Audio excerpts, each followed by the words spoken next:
Russie était redevenue l'allié de l'Europe. Mais les événements qui ont marqué 2014 ont rappelé le climat de la guerre froide.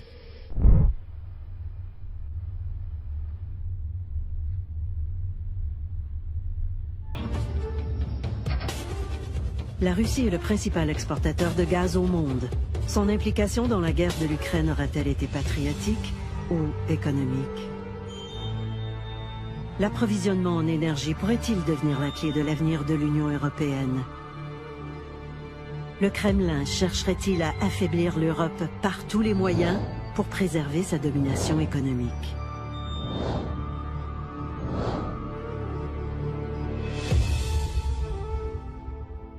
Мы говорим о надежности. Даже в самые тяжелые годы холодной войны никогда не срывал поставок в Европу. Le monopole de l'ère soviétique englobe tous les anciens satellites de l'URSS. De nos jours, les oligarques russes ont déséquilibré l'économie de la Russie au point que le pétrole et le gaz représentent plus de 50% de l'ensemble du produit intérieur brut.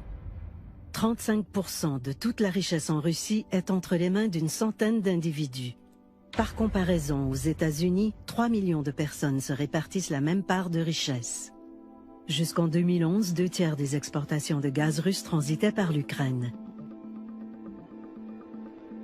Pas question pour Kiev de ne pas respecter les règles du jeu imposées par Gazprom, le monopole contrôlé par la garde rapprochée de Vladimir Poutine. Gazprom n'est pas une compagnie énergétique ordinaire. C'est une arme politique, économique et militaire aux mains du Kremlin.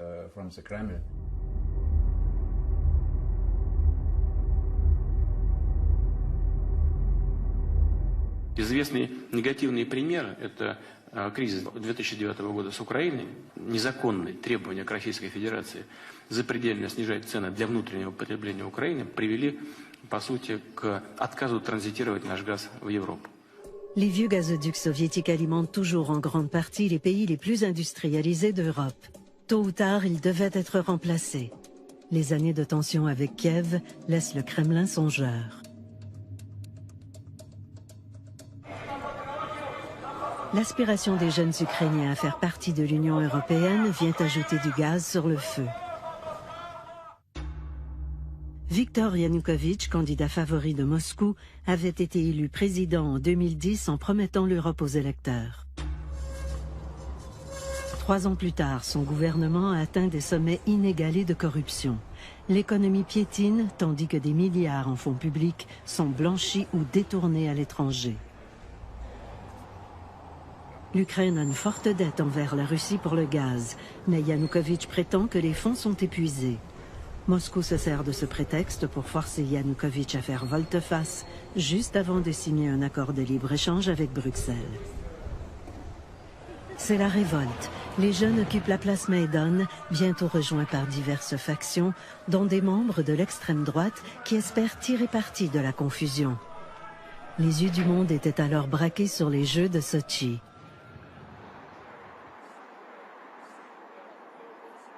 Personne ne sait encore qui a tiré le premier. Mais le 20 février 2014, des centaines de gens sont tués par balle.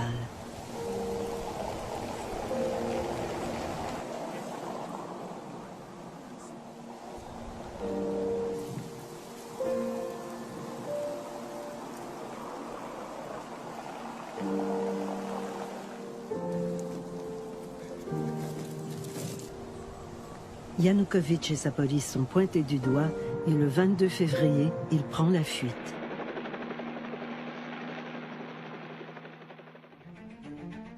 Inquiet de la tournure des événements, Moscou ne songe qu'à protéger son monopole du gaz en Europe. La première étape est le contrôle de la mer Noire. La base navale russe de Sébastopol, établie en Ukraine, en est la clé.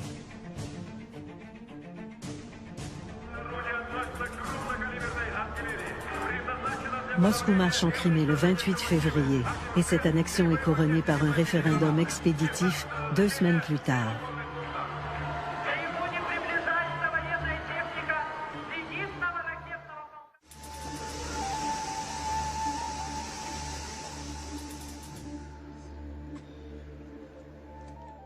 Avant de devenir un des écrivains les plus édités en France, Vladimir Fedorovski a fait partie de la diplomatie russe de Léonid Brejnev à Mikhail Gorbatchev. Poutine, pour moi, ce n'est pas un stratège, c'est un tacticien et c'est quelqu'un qui répond coup pour coup.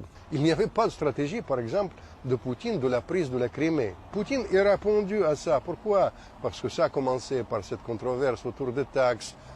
Au début, l'entrée ou ne pas entrer l'Ukraine à l'Union européenne. Il sous-estime à ce moment-là la faiblesse, la corruption du président Yanukovych. Yanukovych est viré. Poutine, c'est un joueur, mais c'est plus un judoka qu'un joueur d'échecs et c'est plus un tacticien qu'un stratège. Которая была нарушена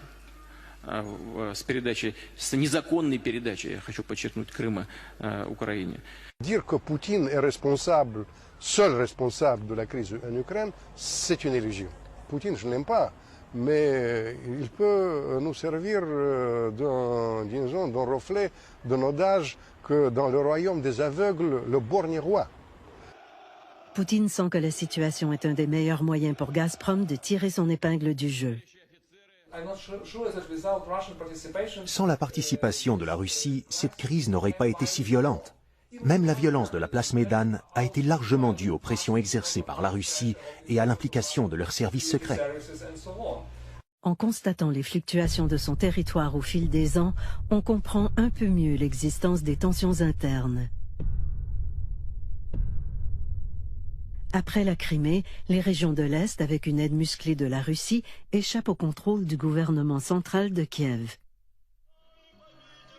On voit apparaître dans les médias de nouveaux drapeaux et tracés de cartes, comme pour mieux donner un côté irréversible à l'autonomie de facto des provinces de l'Est de l'Ukraine. En novembre 2014, un gouvernement séparatiste est élu à Donetsk. La démocratie expéditive reste encore efficace. Nous aurons alors une Ukraine amputée, possiblement isolée de la mer, sans son industrie lourde, une région très amère, sentant avoir été trahie par l'Occident.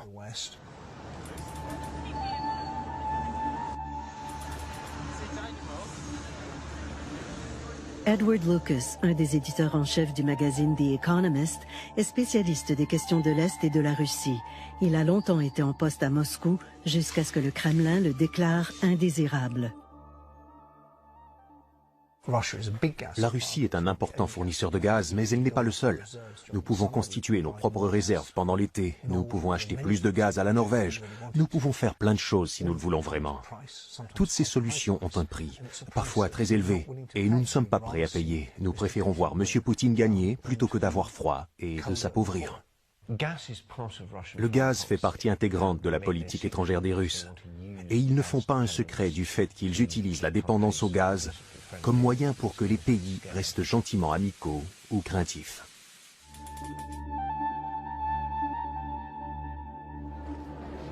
Ce qui s'est produit en Ukraine pourrait-il gagner les pays de l'ex-bloc soviétique qui font partie de l'Union européenne, comme la Bulgarie? Des pays qui, comme l'Ukraine, comptent des communautés ayant de solides affinités économiques et historiques avec la Russie.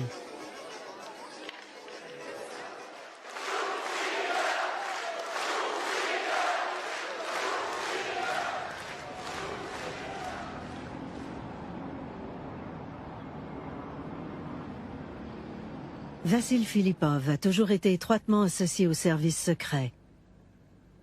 Il est devenu le grand patron de Bulgargaz, puis il a réalisé qu'il ne travaillait pas pour le développement de son propre pays, mais plutôt pour celui des Russes. Suite à ses dénonciations publiques, il a échappé à plusieurs attentats à sa vie. Il est toujours armé, possède 10 numéros de téléphone pour déjouer l'écoute électronique et a installé des vitres pare-balles tout autour de son bureau. La Bulgarie n'a jamais pu développer son indépendance énergétique. Elle s'est toujours laissée gouverner, exploiter ou entraver par l'Union soviétique. Et la Russie d'aujourd'hui est le successeur de cet État colonial. Les réserves sont énormes et le gaz russe a toujours trouvé preneur en Europe. Pour certains pays, la dépendance est totale. Le but de Gazprom est que les choses restent ainsi. La Russie dépend entièrement de ses exportations. Elle n'a rien d'autre à exporter. Suite aux multiples conflits gaziers entre 2005 et 2009, Gazprom et ses partenaires européens contournent l'Ukraine par le nord avec un premier gazoduc passant sous la mer Baltique en 2011, Nord Stream. Poutine entend aller plus loin avec le projet South Stream. L'idée est de faire passer le reste du gaz sous la mer Noire pour en ressortir en Bulgarie.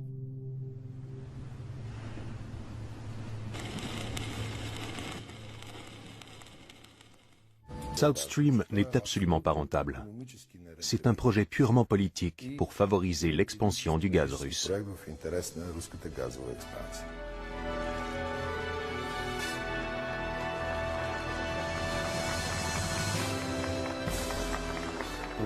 Le problème n'est pas seulement une question de politique ou de corruption. Il est lié à la volonté de Gazprom de contourner les règles du troisième paquet législatif de l'Union européenne. Le troisième paquet est un ensemble de règles adoptées par le Parlement de Bruxelles pour contrer toute prise de contrôle du marché intérieur par un monopole. Il est dans l'intérêt de tous les pays de l'Union de pouvoir diversifier les sources d'approvisionnement en gaz. Tout gazoduc desservant l'Europe devrait pouvoir être utilisé par divers fournisseurs. Mais si un propriétaire de gazoduc était également fournisseur, il pourrait imposer son monopole. Gazprom n'aurait ainsi pas le droit d'être à la fois producteur de gaz et gestionnaire du réseau de distribution South Stream, pas plus que d'entreprendre un si gros chantier sans appel d'offres, comme ce fut le cas. Gazprom détient 50% des parts de South Stream avec l'Italie, la France et l'Allemagne. Des ententes de droit de passage ont été signées avec 6 pays de l'Union, soit la Bulgarie, l'Autriche, la Hongrie, la Croatie, la Slovénie et la Grèce. Ces derniers sont invités par Bruxelles à renégocier avec la Russie. Mais selon Poutine, les règles internes de l'Union ne s'appliquent pas. La bataille est engagée sur tous les fronts. La Bulgarie se trouve entre le diable et le fond de la mer Bleue. D'un côté, elle a des obligations envers l'Union européenne, et de l'autre, elle doit défendre les intérêts de la Russie. L'influence sur les finances et la politique bulgare de cette dernière est manifeste. Рабочие торжественно заварили символический шов на трубах, одна из которых должна прийти из Болгарии, другая... Personne ne parle du coup de South Stream. C'est une source d'incertitude, puisqu'il s'agit manifestement d'un projet d'infrastructure dont Poutine s'est servi pour faire du chantage en Ukraine. Les pressions des Américains et de Bruxelles ont eu raison de South Stream. Poutine en a profité pour déclarer l'abandon de ce projet mort-né. À la place, et pour une fraction du coût, Gazprom pourrait construire un gazoduc passant par des territoires mieux soumis aux désirs du Kremlin. Serait-ce le véritable enjeu de la guerre en Ukraine? En attendant, Poutine a signé une alliance gazière avec la Turquie, un autre membre de l'OTAN mais pas de l'Union européenne. De quoi semer encore plus la zizanie. La crise en Ukraine repose sur un enjeu énergétique. Les pipelines qui traversent l'Ukraine fournissent l'ensemble de l'Europe et rapportent des milliards aux Russes. Mais il y a une question plus importante que personne n'a l'air de comprendre. Мне кажется, что русский и украинский народ – это практически один народ. Вот кто бы чего ни говорил.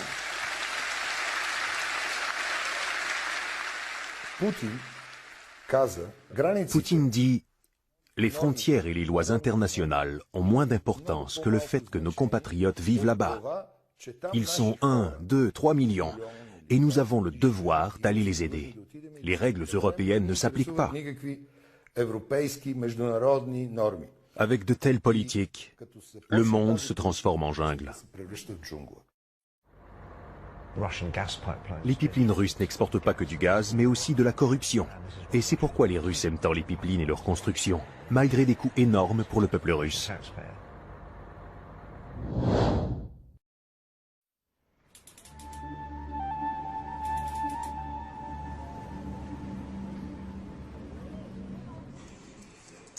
Co-fondateur du site Bivol qui enquête sur la corruption et les liens entre politique et crime organisé, Hassan Yordanov a été choisi par Reporters sans frontières pour sa liste des 100 héros de l'information en 2014. S'il est beaucoup question de corruption en Bulgarie, les vrais responsables sont les entités économiques sous le contrôle de structures politiques liées à la sécurité d'État et aux services secrets comme le KGB, auquel appartenait notamment M. Poutine.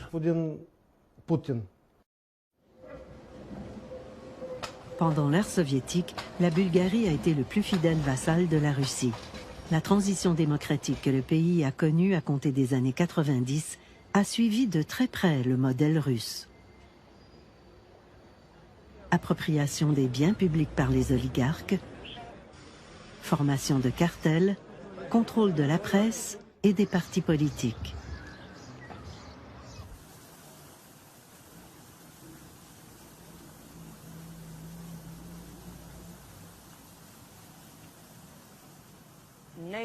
Ce n'est pas surprenant qu'il y ait des milliardaires en Bulgarie.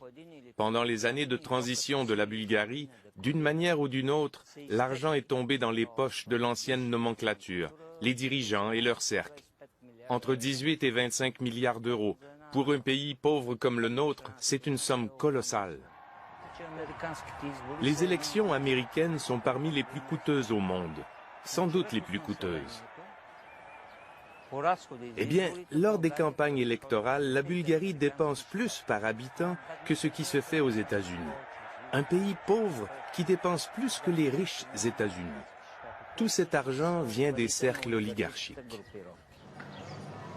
Le plus pauvre pays de l'Union européenne est pourtant un des pays avec le plus de voitures de luxe per capita, une luxueuse Riviera et des habitudes de vie dignes des grandes économies, tandis qu'une majorité de Bulgares vivent pratiquement au seuil de la pauvreté. Les retraités, les chômeurs et les minorités ethniques ne touchent que 100 € par mois.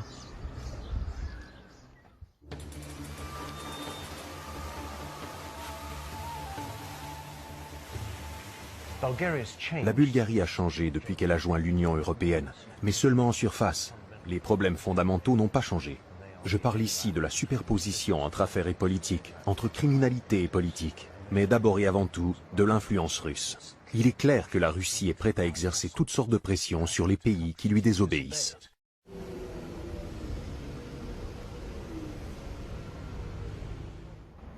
Nikolai Zariev est un des rares propriétaires de PME en Bulgarie qui soit indépendant. Non seulement il doit encore beaucoup aux banques officielles, mais il a dû emprunter parallèlement pour assurer la protection de son entreprise. Le financement des affaires chez nous est très différent de celui en Europe. Le système bancaire chez nous est dans un état critique. Les prêts qu'on nous propose ont un taux d'intérêt entre 12, 15 et 18%. Tandis qu'en Europe, ils sont de 1 à 2%. Après la chute du mur de Berlin, nous sommes partis de zéro. Et ceux qui n'avaient pas accès à l'argent sale ou au blanchiment d'argent ou à l'appui financier de certains partis politiques se sont retrouvés dans une situation très dure. Nous nous heurtons tout le temps à l'administration et au diktat des monopoles qui entravent les affaires. Et suite à ça, nous nous retrouvons dans une situation très difficile. C'est ainsi dans tous les domaines, l'agriculture, les PME, l'industrie alimentaire. Et c'est comme ça aussi dans le grand business. C'est ça la Bulgarie. Depuis plus de 10 ans, Hristo Hristov mène des enquêtes comme journaliste spécialisé dans les liens entre le KGB, la Securitate et les pouvoirs actuels en Bulgarie. Son logement a été saccagé, sa voiture vandalisée et à maintes reprises, lui et sa famille ont été menacés directement. Les services spéciaux actuels se croient au-dessus de la loi. Ils travaillent en grande partie comme ils le faisaient il y a 25 ans et plus. En se plaçant au-dessus de la loi, ils ne servent plus l'intérêt commun. Et ils sont dirigés par des gens encadrés par Moscou.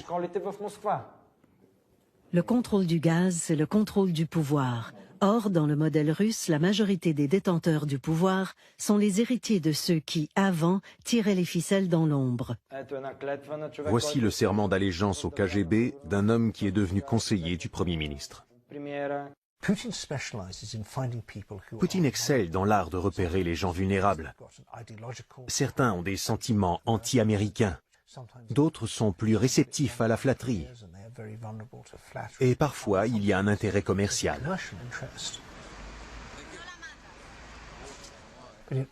Poutine repère les faiblesses. Il est très doué pour cela.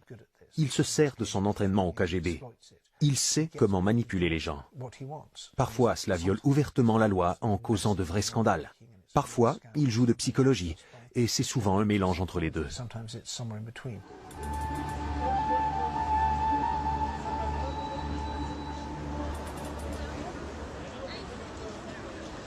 Depuis plus de 25 ans, Jürgen Roth enquête sur les mafias de l'Est et de la Russie. Il a publié plus de 30 livres sur le sujet. Son domicile a été l'un des premiers à pouvoir être masqué sur Internet, car il a été l'objet de plusieurs menaces et intimidations, dont cette incitation publique à la violence d'un ex-ministre de l'Intérieur en Bulgarie. Les gouvernements des pays occidentaux ne sont pas vraiment convaincus que les systèmes démocratiques courent un danger quand il y a des liens entre les groupes criminels organisés, la mafia et les représentants de l'État.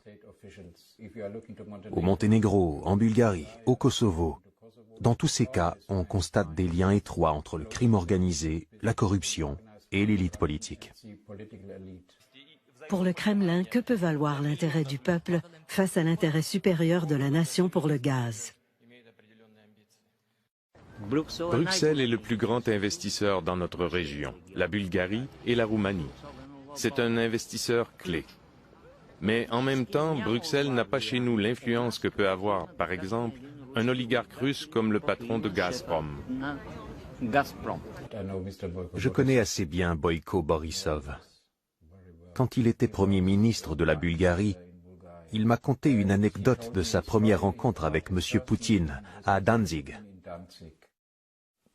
Poutine lui a dit « Nous voulons que vous appuyiez le projet South Stream et Gazprom pourrait faire d'importants investissements en Bulgarie. Sinon, vos citoyens auront froid cet hiver. » En 1998, j'ai signé un contrat de livraison de gaz d'une durée de 13 ans. Pendant 4 ans, la Bulgarie n'a pas touché un sou de ce qui lui revenait. Un manque à gagner de 2 milliards et quelques. Pour notre petit pays, c'est énorme. La Russie n'est pas un partenaire correct. La présence russe se fait sentir tout le long de la côte bulgare en mer Noire, y compris à quelques encablures d'un des symboles de l'Union européenne, une base de l'OTAN.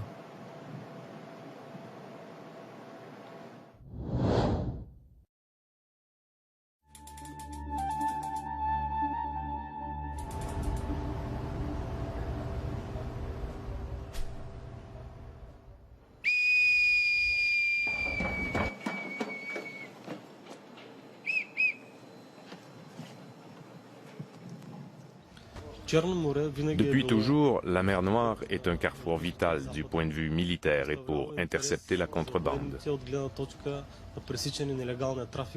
Il n'y a pas de pays moins important que d'autres dans l'OTAN. Chaque pays a son poids dans les décisions à prendre. Évidemment, les plus grands pays ont plus de poids, mais la Bulgarie a toujours joué son rôle et il continuera à augmenter.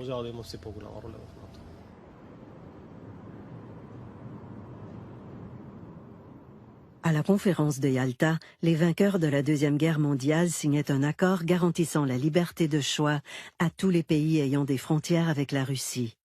Mais l'Union soviétique ne tient pas sa promesse et les annexe tour à tour. Pour mettre un terme à cette expansion, le traité de l'Atlantique Nord est signé le 4 avril 1949. C'est la naissance de l'OTAN. L'OTAN est une structure unique, elle n'a pas d'équivalent. Avec son conseil permanent, les 28 pays, y compris le Canada, ont chacun leur vote et doivent s'entendre ensemble sur ce qu'il convient de faire. C'est bien pour tout le monde. L'organisation du traité de l'Atlantique Nord est passée depuis de 12 pays à 28 et peut compter 65 ans de paix en Europe. L'acte fondateur Russie-OTAN, signé en 1997, confirmait cet apaisement et la fin de la guerre froide. Il réaffirmait la détermination de l'OTAN et de la Russie de donner corps à leur engagement commun de construire une Europe stable, pacifique et sans division. Force est de constater que, moins de 20 ans plus tard, les relations se sont considérablement refroidies. L'accord signé par la Russie et l'OTAN en 1997 confirme cet apaisement. Le Conseil de l'Atlantique Nord a fait une déclaration en réponse à la situation entre l'Ukraine et la Russie, à l'effet que nous sommes unis. Une façon de le démontrer est de regrouper les alliés et de mener ce type d'exercice, d'être présent sur le terrain.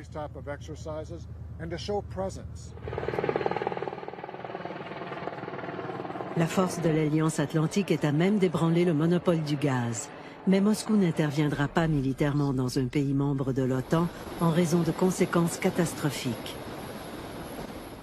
Actuellement, la seule chose qui se passe, c'est qu'il y a une guerre dans un bout d'Ukraine où les gens sont russes.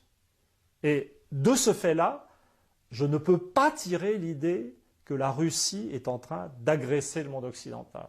Voir un Canada va en guerre, comme voir une Suède va en guerre, ça m'a fait du mal. Charles Bouchard a été commandant des forces de l'OTAN en 2011 lors de l'intervention militaire en Libye. Est-ce que l'OTAN est une force de dissuasion pour empêcher Poutine de faire quelque chose sur les marges? Non. C'est bien sûr, article 5, ça c'est la ligne. Mais Poutine le sait.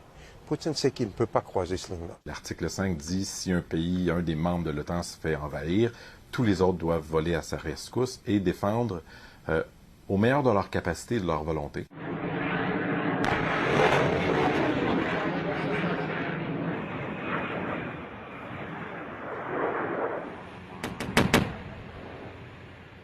Но когда мы говорим об Украине и о военных блоках, то, конечно, нас это не может не беспокоить, потому что в этом случае, если, скажем, Украина присоединяется к НАТО, инфраструктура военная вплотную подходит к российским границам, и мы не можем быть к этому безразличными. Le Kremlin hésite, mais toute expansion de l'OTAN est vue comme une menace directe à l'économie russe. Admettons qu'il y avait une intervention russe dans un des pays membres de l'OTAN, ce qui n'est pas le cas de l'Ukraine. Moralement et légitimement, tous les membres de l'OTAN auraient une responsabilité de voler au secours de cet État-là.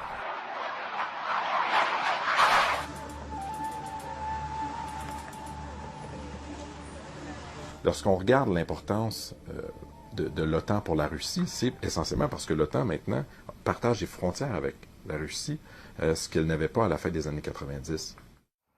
Cette réponse-là, d'avoir déployé par exemple 6 F-18 en Roumanie, c'est essentiellement, ça vise à rassurer ces membres de l'OTAN-là, de l'Europe de l'Est. La Russie a toujours été portée sur ce genre de bravade. Elle sait que nous ne voulons pas de confrontation. La confrontation la fait paraître forte.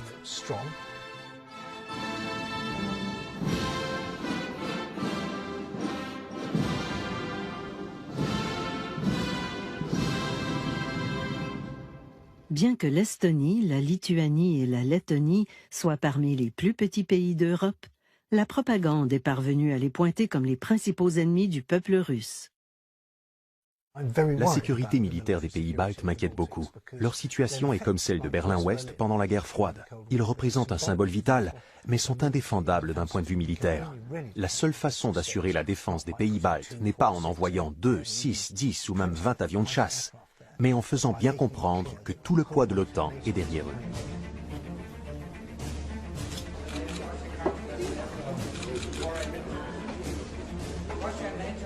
Nous savons tous que les États baltiques sont vulnérables. Nous avons toujours été bien conscients de la nécessité de les défendre. Ce n'est pas comme si ça sortait de nulle part. Je n'ai pas de doute que si quelque chose survenait en Estonie, une réplique adéquate viendrait de l'OTAN. Pour les Russes, envahir un pays membre de l'OTAN, c'est pas du tout le même type de jeu que d'envahir un pays qui n'est pas membre de l'OTAN. Bien sûr, nos armes sont plus sophistiquées que celles des Russes. Nous avons de meilleurs navires, de meilleurs avions, de meilleurs tout. Mais dans cette guerre, la lutte ne porte pas sur la force militaire. Elle porte sur des moyens non conventionnels. La question fondamentale est, sommes-nous prêts à appliquer sur Poutine le niveau de pression qui lui ferait vraiment changer d'idée?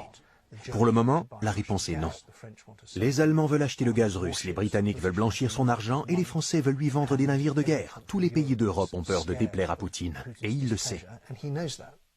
Si les armes conventionnelles jouent un rôle mineur actuellement en Europe, les revenus du gaz donnent tout de même aux Russes les moyens de moderniser leur armement. Les liens entre la France et la Russie ne se limitent pas aux livraisons de gaz. Sous Sarkozy, quand la Russie avait encore libre accès au corridor de l'OTAN, d'importants contrats militaires ont été négociés. Le Mistral illustre particulièrement bien la façon dont Poutine négocie avec l'Europe. Il a repéré une faiblesse. En France, Sarkozy cherchait désespérément à sauver les emplois de cet important centre industriel. Les navires de classe Mistral représentent la dernière génération de porte-hélicoptères amphibies. Ils constituent la nouvelle norme pour les forces de réaction de l'OTAN. Ce contrat a été signé dans le bon vieux temps. Le Mistral est un outil redoutable pour les assauts. Par exemple, le chef de la défense russe a dit que s'ils avaient eu un Mistral, la guerre menée contre la Géorgie, au lieu de prendre plusieurs semaines, n'aurait duré que 48 heures. Avant la livraison, 400 marins sont débarqués de la frégate Smolny à Saint-Nazaire pour compléter le transfert technologique. Les Français sont pris au piège. Ils ne peuvent annuler, ils ne peuvent continuer. Le genre d'embarras qui convient parfaitement à Poutine.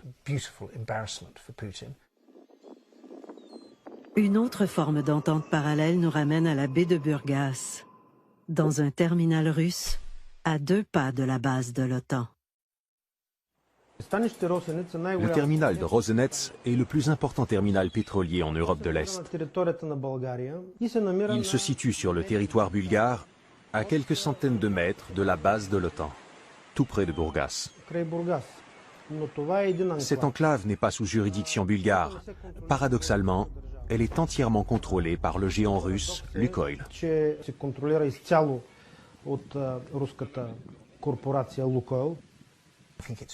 Après avoir si bien fait en Ukraine, il est tentant pour Poutine de chercher à miner la crédibilité de l'OTAN dans les États plus vulnérables. Ce secteur est 100 fois mieux protégé que nos frontières.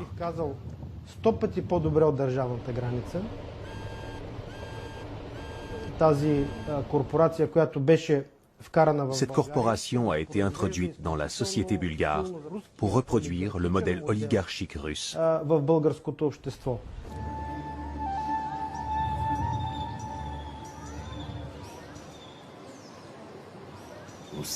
La Russie n'est pas un pays souverain, c'est Poutine et son despotisme. Cela devient de plus en plus dangereux pour nous tous, pour l'ensemble de l'Europe, pour le monde entier, et de plus en plus imprévisible, car il n'y a pas de correctif interne. Je pense que c'est un problème que Poutine n'ait pas de gens pour lui dire qu'il se trompe. Au début, il avait plusieurs conseillers qui lui donnaient un avis d'un côté, puis un différent de l'autre. Il décidait pour lui-même. Il semble maintenant entièrement dépendant sur les sources des services de renseignement, souvent fausses ou paranoïaques, et le plus souvent données par des gens qui essaient de dire ce que le patron veut entendre. Il ne nous reste qu'à attendre des correctifs venant de l'extérieur. À ce chapitre, je suis en faveur d'une position plus ferme de la part de l'Union européenne et de celle des pays de l'Amérique du Nord, y compris le Canada. Parce que l'attitude agressive de la Russie ne peut être équilibrée et stoppée que par une prise de position catégorique du point de vue de la civilisation occidentale.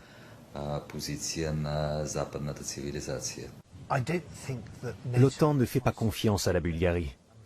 Ce manque de confiance envers tous les pays comme la Bulgarie est considérable. Tout ce qui passe par la Bulgarie tombe dans l'oreille des Russes. Au cours des dernières années, la Bulgarie a servi de cheval de Troie pour le compte des Russes dans les pays européens. Et j'ai bien peur que cette situation ne se poursuive.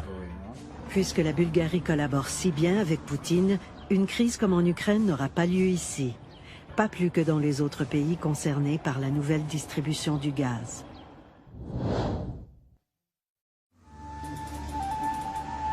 Pour moi, Poutine est complètement lisible. J'ai une rationalité, une maîtrise de soi tout à fait exceptionnelle, excellente formation, KGB. Comme disait Hélène Carrère d'Ancos, sans doute un jour, KGB pour la Russie, c'était l'équivalent de l'ENA en France, en mieux, puisque quand on voit nos gouvernements, en France, on n'a pas des mecs du niveau de Poutine. Moi, à mon sens, les Occidentaux devraient plutôt prendre exemple sur certaines choses de Russie actuellement. Il y a beaucoup de gens à l'Ouest, pas seulement à gauche, mais aussi à l'extrême droite, qui flirtent avec Poutine pour diverses raisons, que ce soit pour avoir du soutien, ou parce qu'ils détestent les États-Unis ou l'Union européenne. La Russie joue très efficacement avec ces cartes. Joseph Kobzon, idole des Russes. Soupçonné d'être lié à la mafia russe, les États-Unis lui refusent 2 fois un visa d'entrée.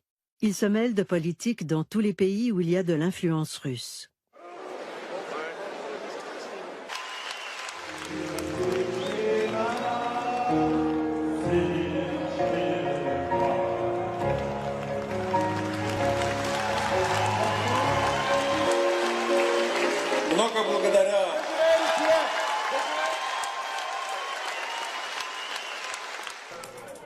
Diviser pour mieux régner. Pour le Kremlin, il est rentable que l'opinion publique pense que la guerre soit menée contre le fascisme et le néonazisme plutôt que pour le gaz. Du même souffle, le Kremlin offre son soutien à plusieurs partis d'extrême droite en Europe. Rien de plus facile que de faire passer un cosaque pour un néo-nazi. Contrairement à ce que l'on peut lire dans les médias sociaux, Mykola Bondar déteste autant Poutine que l'extrême droite ukrainienne qui l'a sauvagement agressé. Les paroles de Poutine ne valent rien. Même une fois l'armée russe partie, ce qui s'est passé ici mettra des années pour guérir. Mais il y a 2 guerres qui sont en cours. Il y a la guerre en Ukraine présentement, et disons les conflits à l'extérieur de l'Europe, mais surtout la guerre des mots. Dans tous les pays, on assiste présentement à une guerre des mots, et chacun tire avantage pour sa population nationale. Pour Vladimir Poutine, c'est d'augmenter la fierté de son peuple, d'augmenter son contrôle sur sa population, de donner l'image d'une Russie qui se défend, qui prend des positions fortes face à la communauté internationale, face aux États-Unis, qui n'est pas servile, comme l'image qu'on avait de la Russie à la fin des années 90, qui a réintégré la cour des grandes puissances. Но я знаю, я уверен, мы все преодолеем, все решим, потому что мы вместе. Слава России!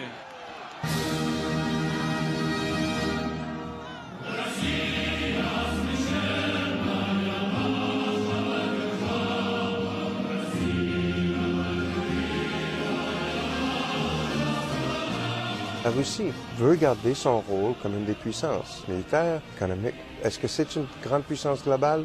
Je pense qu'on peut maintenant conclure que c'est une puissance régionale plutôt, mais je pense qu'il veut continuer de s'assurer que ça demeure comme ça.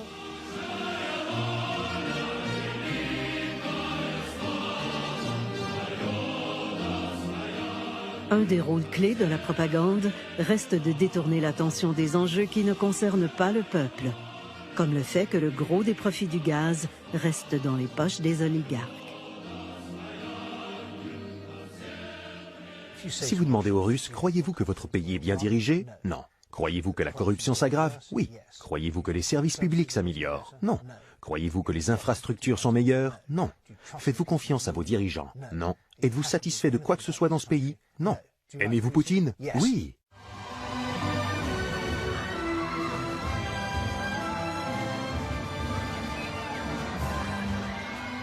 Je crois qu'en Russie, il est dangereux aujourd'hui de dire « Selon moi, Poutine est une canaille, un voleur qui entraîne le pays dans une mauvaise pente ». Je peux comprendre que les gens répondent d'une façon dont ils jugent plus sûre pour eux, plutôt que d'après leurs convictions. Je suis vraiment désolé pour les Russes. On leur a dérobé les fruits de la chute du communisme en 1991 et de la libération de leur pays. Ils sont passés d'une forme d'autocratie, le totalitarisme soviétique, à une autre, le capitalisme de connivence et la kleptocratie. Ce n'est pas bon pour les Russes. Ils font partie de la civilisation européenne. La culture russe est extrêmement importante. J'estime que cette bataille contre le Kremlin ne sera gagnée que si nous avons les Russes de notre côté. Il faut décider, voulez-vous vivre dans un système démocratique ou non? Si vous faites partie de la Russie, ou si vous coopérez étroitement avec la Russie, il vous faut oublier la démocratie, l'état de droit, la primauté du droit, la liberté de presse, la liberté de parole, etc. Il n'y a pas de station de télévision indépendante au pays. En général, les Russes ne lisent pas la presse. Ils se tournent vers la télévision. Et quand elle appartient à l'État, on y voit toujours la même propagande. Des stations de télévision ont été fermées, des journaux ont été fermés, et des journalistes ont été tués et mis en prison. Tués ou mis en prison. Si vous qualifiez cela de liberté de presse, eh bien, c'est une liberté de presse à la russe. Сенсационное признание гражданина Германии, который несколько дней назад получил ранение в стенах Николаевской области. Au tout début de la crise en Ukraine, un même témoin, sous le même nom, dans le même décor, tourné par la même équipe, a été présenté sur 3 chaînes russes, propriété d'État, comme espion allemand à la solde des néo-nazis, pro-russe attaqué par les néo-nazis, puis comme un héros en Crimée ayant sauvé la vie à 200 enfants dans les émeutes. Face à la pression des médias sociaux, une seule des chaînes a fini par déclarer qu'elle avait été victime d'un canular. Mais ce qui est important, quand on est dans une guerre des mots, c'est les symboles, beaucoup plus que les gestes en substance.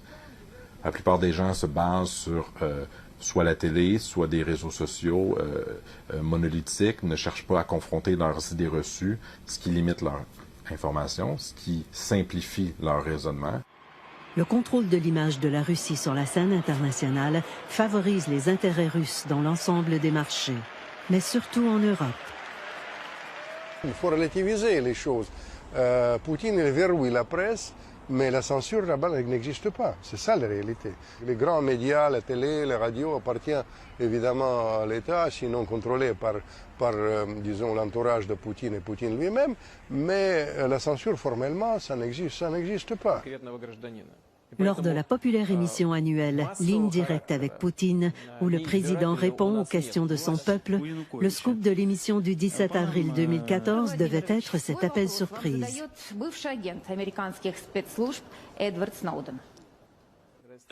Je voudrais, monsieur, en savoir plus sur l'espionnage des communications en ligne et la collecte de données personnelles par les services de renseignement et de police. Le coup de théâtre a grandement déçu les supporters du responsable de la plus importante fuite de données de l'histoire du renseignement américain. Après coup, Snowden a senti le besoin de se justifier dans une lettre au Guardian. Il n'était pas devenu la marionnette de la propagande du Kremlin.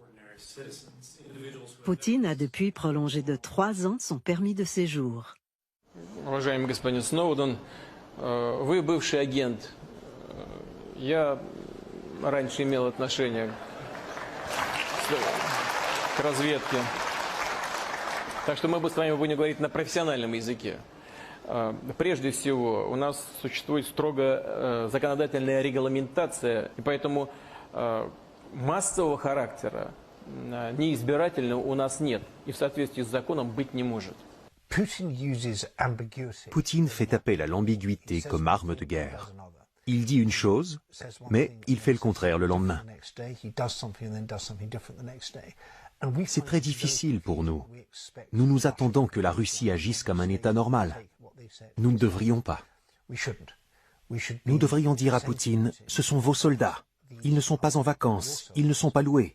Vous avez attaqué l'Ukraine, vous l'avez envahie, et il vous faut en subir les conséquences. Ну, конечно, не может быть в современном мире будущего политики, которая основана на экспансионизме и каких-то завоеваниях. Разумеется, речь идет о том, что Россия в современном мире и в будущем может быть и должна быть партнером для наших традиционных. Ни российского национализма мы не будем поддерживать, ни империю не собираемся возрождать.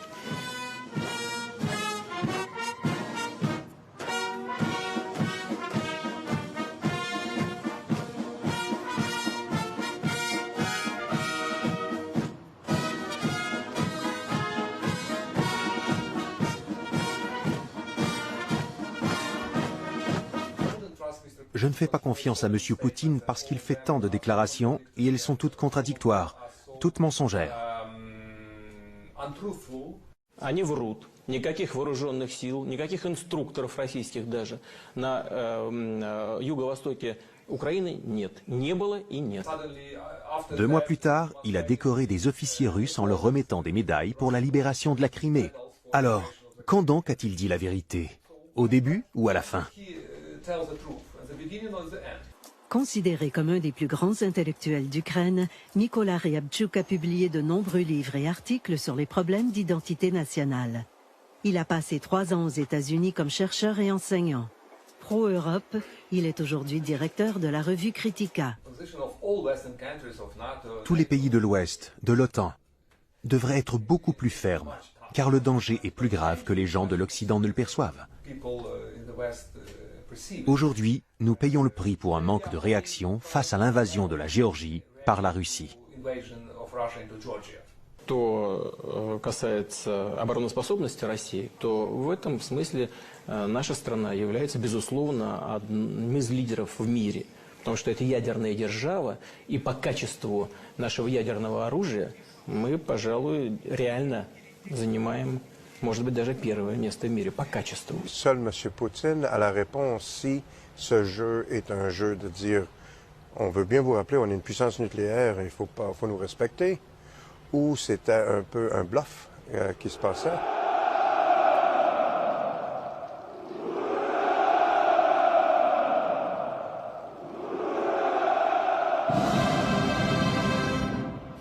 Я хочу напомнить, что Россия является одной из наиболее мощных ядерных держав. Это не слова, это реалии. И более того, мы укрепляем наши силы ядерного сдерживания, мы укрепляем наши вооруженные силы. Они действительно становятся более компактными и более эффективными. Contrairement à ce qu'on pense, il ne veut pas reconstitution de l'URSS. Il veut reconstitution l'influence russe, le mot influence. L'opposition aux priorités de Poutine existe en Russie, comme le démontrent les milliers de manifestants qui ont pris les rues de Moscou contre la guerre en Ukraine.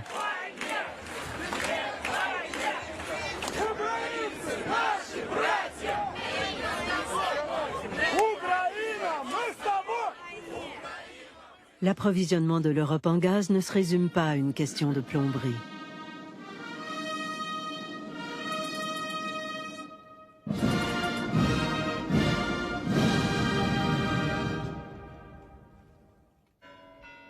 Sous l'éclairage du gaz, on comprend que la Russie ne veut pas faire la guerre à l'Europe, mais utiliser tous les moyens pour protéger un marché vital pour son économie.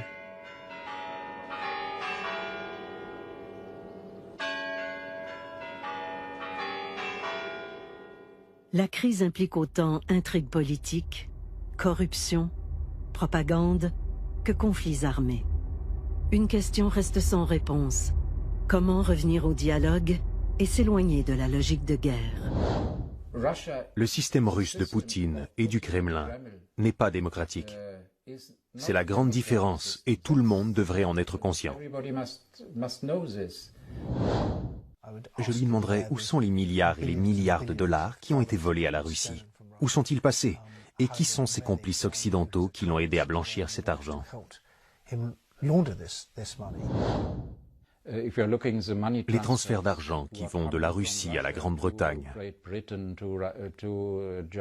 à l'Allemagne, à la Suisse, il s'agit d'argent volé. S'il n'y a pas de réaction, c'est un autre message qui dit « Allez-y, continuez ».